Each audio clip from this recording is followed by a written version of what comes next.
Hello and welcome to News Pulse. I'm Esther. Civil Society Coalition on Human Rights in Manipur and United Nations has urged the government of Manipur to join other northeastern chief ministers in pressing for the repeal of the Armed Forces Special Powers Act.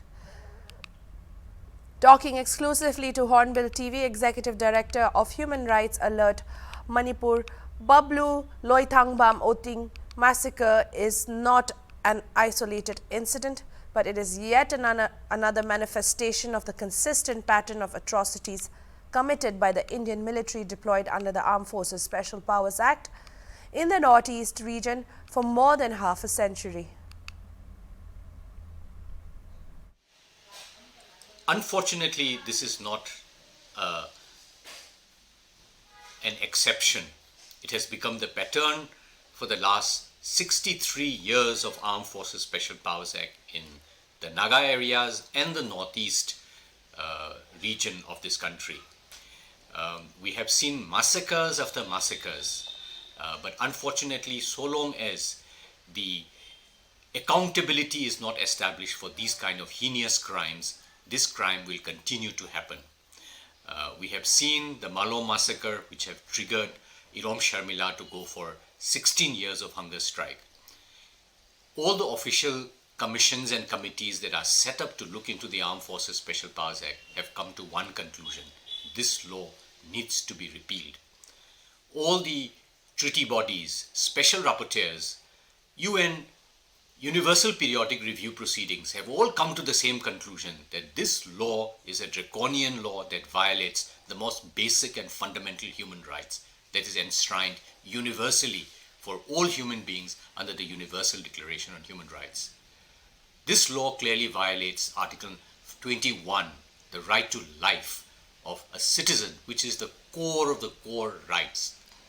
Unfortunately, despite of all this voices of sanity, till date, the Indian state refused to repeal the Armed Forces Special Powers Act. If the farm laws can be repealed because of the protest of the farmers, why not the Armed Forces Special Powers Act should be repealed, because the entire Northeast, Kashmir, and people in the United Nations, human rights experts, all the judges who have chaired the commissions and committees of the government's own review mechanisms have all come to one conclusion, that this is a lawless law. The sooner this law is consigned to the flames of history, the better it will be for the future of Indian democracy and for the ordinary people of Northeast India who have suffered this for 3 generations. Do you think all the chief ministers of northeastern states to make a unanimous statement that this draconian act should be removed? We are very encouraged by the statement that has come out from the Honorable Chief Minister of Nagaland, the Honorable Chief Minister of Meghalaya. We are expecting similar calls will come from other sister states in the Northeast. But we are shocked and surprised by the silence of the Honorable Chief Minister of Manipur, who was once upon a time a staunch supporter of Repeal UPSFA movement. That is how he built his political career.